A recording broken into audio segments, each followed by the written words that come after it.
He checks his teenage son's bank account daily and panics when he sees any withdrawal over $20.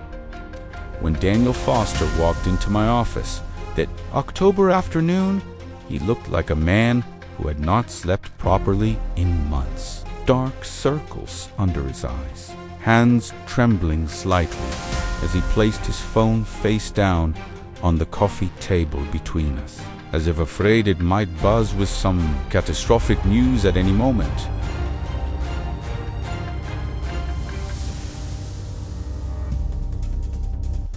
He was 42 years old, a software engineer from Portland, Oregon, with a comfortable salary and a stable marriage. On paper, his life looked perfectly fine, but the moment he opened his mouth, I knew this was not about logic. This was about something ancient, something that had nothing to do with bank accounts or modern parenting. He said his 16-year-old son, Tyler, had asked him to stop, begged him, actually, to stop checking his account every single day, to stop calling him in a panic every time he saw a transaction over $20, to stop demanding explanations for every coffee, every movie ticket, every pizza with friends. And Daniel could not stop. He physically could not. The compulsion was so strong it woke him at 3 in the morning. He would grab his phone, log into the banking app, scroll through every transaction from the past 24 hours, his heart racing, his chest tight, convinced something terrible was about to happen. Convinced his son was about to lose everything.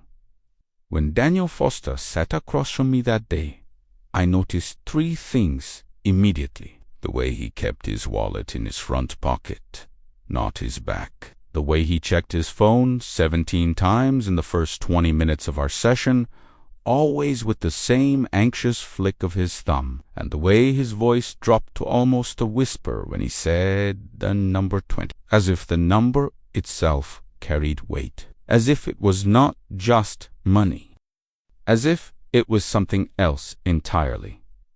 Daniel described his current pain with a precision that told me he had been living with it for a very long time. Every morning, before he even got out of bed, he would check Tyler's bank account. The boy had gotten his first debit card 6 months earlier, a rite of passage that should have been exciting. Instead, it had become Daniel's personal nightmare. If Tyler spent $18, Daniel felt uneasy, but could manage it. If Tyler spent $22, Daniel's heart would begin to race. His palms would sweat. He would immediately call his son, voice tight with panic, demanding to know what he had bought, why he had spent that much, whether he understood how quickly money could disappear. Tyler would try to explain. A burger and fries, a new book, a gift for a friend. But Daniel could not hear the explanations. All he could hear was the number, $20. 21. 23. Each one felt like a threshold, like a line that, once crossed, would lead to ruin. His wife, Jennifer, had tried to talk to him about it, gently at first, then with increasing frustration. She told him he was suffocating their son, that Tyler was becoming afraid to spend any money at all, even his own earnings from his part-time job at a local bookstore, that the boy had started lying about purchases, hiding receipts, withdrawing cash so his father would not see the transactions. Daniel knew she was right. He knew his behavior was irrational. He knew it was damaging his relationship with his son, but knowing did not help. The fear was too strong. The conviction that something terrible would happen if he let go of control was absolute.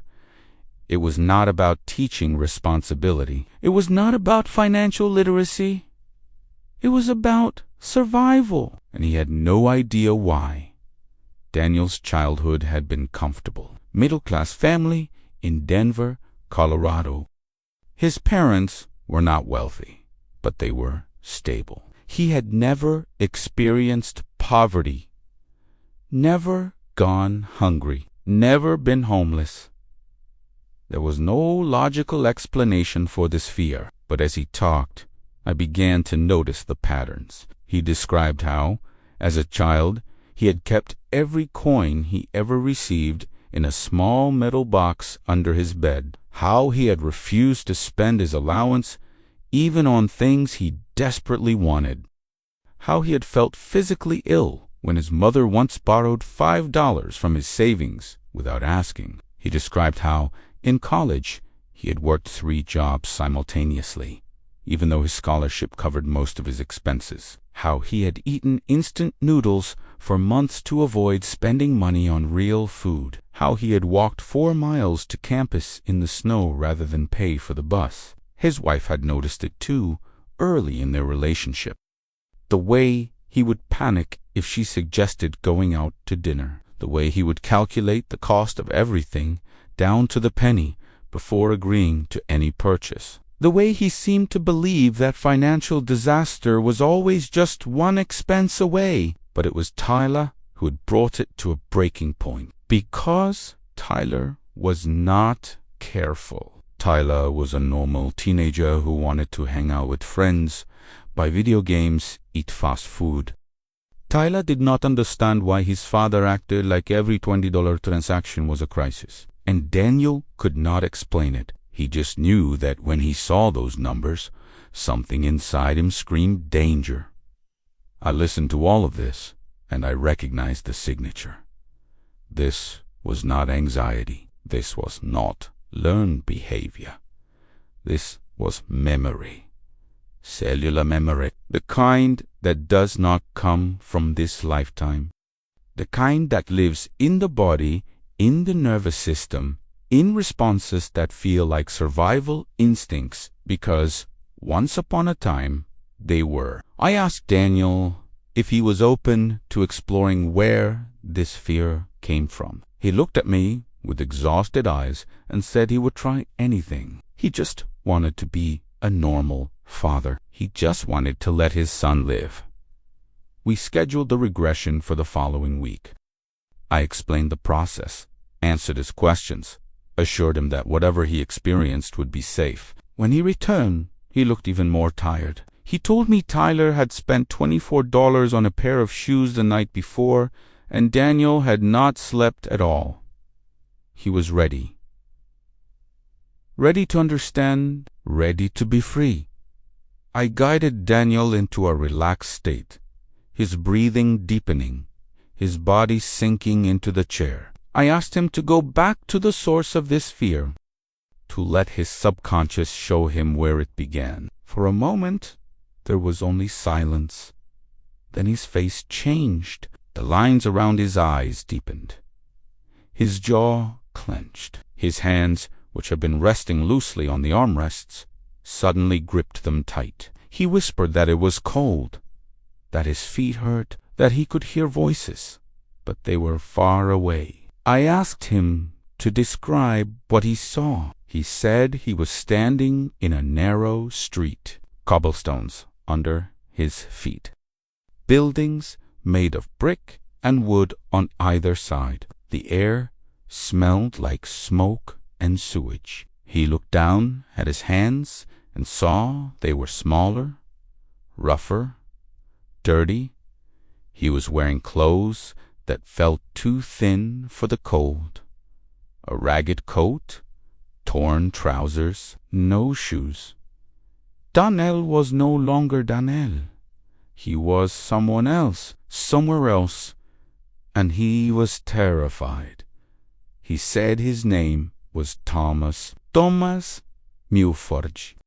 He was 19 years old, and he was standing outside a workhouse in Manchester, England, in the year 1840. He had been living on the streets for 2 weeks. Before that, he had worked in a textile mill, but the factory had closed suddenly, and he had lost his job. He had tried to find other work, but there was nothing. Too many men, not enough positions. He had spent every penny he had on food and a room at a boarding house, but the money had run out 3 days ago. Now he had nothing. No money, no food, no shelter. He had been sleeping in alleyways, begging for scraps, trying to stay warm. But it was getting colder. Winter was coming, and he knew that if he did not find work soon, he would die. He described walking through the streets every day, looking for any opportunity, asking shopkeepers if they needed help, offering to carry loads, sweep floors, do anything, but no one would hire him. He looked too dirty, too desperate. He had tried to get into the workhouse, but they told him it was full. He would have to wait. He did not know how long. Days, weeks, maybe longer. So he kept walking, kept searching, kept hoping. One afternoon, he found a coin on the ground, a single shilling. He stared at it in his palm, feeling a surge of relief so intense it made him dizzy. A shilling, 12 pence, enough for a loaf of bread. Maybe two, enough to survive another day.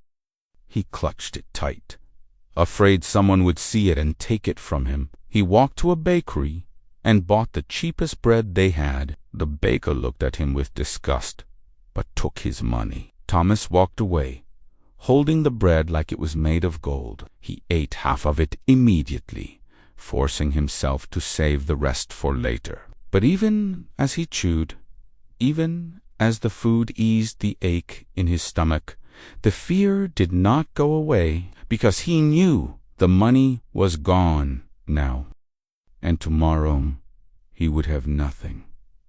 Days passed. Thomas continued to wander the streets. He found another coin, 6 pence this time. He spent it on a bowl of soup. Then another coin, 3 pence. He bought a piece of cheese. Each time, the same cycle. A brief moment of relief, then the crushing return of fear. Because no matter how much he found, it was never enough. It was never going to last. He needed steady work. He needed income. He needed security. But none of that existed for him. One night, he met another man in an alley. The man was older, maybe 40, with a scar across his cheek. He told Thomas there was a way to make money. Quick money. Dangerous, but possible. There was a warehouse near the docks. A merchant stored goods there. Fabric, tools, things that could be sold. If they could get inside, take a few items, sell them to the right people, they could make enough to survive the winter. Thomas hesitated. He had never stolen anything in his life. But he was so cold, so hungry, so afraid. The man pressed him, told him it was not stealing. Not really. The merchant was rich. He would never miss a few items. But they would. It could mean life or death. Thomas thought about it for hours. He thought about the workhouse, about the streets, about the cold, about the certainty that without money he would not live to see spring. Finally, he agreed. They went to the warehouse late at night. The older man had a crowbar. He pried open a side door. They slipped inside. It was dark. Thomas could barely see, but he could feel the fabric under his hands, bolts of cloth, expensive. He grabbed one. The older man grabbed two. They turned to leave, and then they heard the shout. Someone had seen them. A watchman. The older man ran immediately. Thomas tried to follow, but his legs would not move fast enough. He was weak, malnourished. The watchman grabbed him. Thomas struggled, but it was useless. The watchman dragged him outside, blowing a whistle. Within minutes, constables arrived. Thomas was arrested. He tried to explain, tried to say he was starving, that he had no choice, but they did not care. Theft was theft. He was taken to a magistrate the next morning. The trial lasted less than 10 minutes. The magistrate looked at him with cold eyes and pronounced the sentence: 7 years. 7 years of penal transportation to Australia for stealing fabric worth approximately 20 shillings. Thomas felt the floor drop out from under him. 7 years for 20 shillings. He would never see England again, never see his family, never have a chance at a normal life. He was taken to a ship, chained in a hold with dozens of other convicts. The journey took months. Men died around him. Sickness, starvation, despair. Thomas survived, but barely. When he finally arrived in Australia, he was sent to a labor camp. He worked in brutal conditions, building roads, clearing land beaten if he slowed down, starved if he did not meet quotas. 7 years turned into a lifetime. He never earned enough to buy his freedom, never saved enough to return home. He died alone in a camp at the age of 30. His last thought was of that single shilling, the coin he had found on the ground, the bread he had bought, the 20 shillings that had sealed his fate. When Daniel opened his eyes in my office, his face was wet with tears. He sat in silence for a long moment, his breathing shallow. Then he looked at me and said, very quietly, that he understood now. $20. 20 shillings. It was the same number, the same threshold, the same line between survival and destruction. For Thomas, spending 20 shillings had meant the end of his life. It had meant transportation, slavery, death. And Daniel had been carrying that memory. Da terror. That absolute conviction that once you cross 20, you lose everything. I asked him if he recognized anyone from that life in his current one. He closed his eyes again, thought. Then his face went pale. He said Tyler. Tyler looked exactly like his younger brother, the brother he had left behind in Manchester when he was arrested, the brother he had never seen again, the one he had failed to protect, the one he had abandoned. Daniel was not controlling Tyler because he did not trust him. He was controlling Tyler because, somewhere deep in his subconscious, he believed that if Tyler spent too much, the same thing would happen. That Tyler would be taken away, that Daniel would lose him, that the number 20 was cursed. 2 weeks after the regression, Daniel called me. He said Tyler had bought a jacket, $47. Daniel had seen the transaction, and for the first time in 6 months, he had not panicked. He had not called Tyler. He had not demanded an explanation. He had simply looked at the number and reminded himself that this was not 1840, that Tyler was not in danger, that $20 was just money. Not a life sentence, not a death sentence, just money. He said it still made him uncomfortable, but the fear had loosened its grip. The compulsion had weakened. He could breathe. A month later, Tyler came to him and asked if they could talk. Daniel braced himself, expecting anger, but Tyler just said, "Thank you. Thank you for finally letting go. Thank you for trusting him. Thank you for being his dad again." "Daniel told me," he cried. And this, Jimmy, it was not fear. It was relief. Some fears do not come from what we have lived in this lifetime. They come from what we have lived before. And sometimes understanding that is the only way to set ourselves free. The number 20 was never about money. It was about survival, about loss, about a boy named Thomas who made one desperate choice and paid for it with everything he had. But that boy is gone, and Daniel is here, and now he knows the difference. If this case touched you in some way, I want to hear about it. Do you have fears that feel irrational? Reactions that do not match the situation? Patterns you cannot explain? Leave a comment. I read every single one. And if this story made you think, share it. Someone else might need to hear it.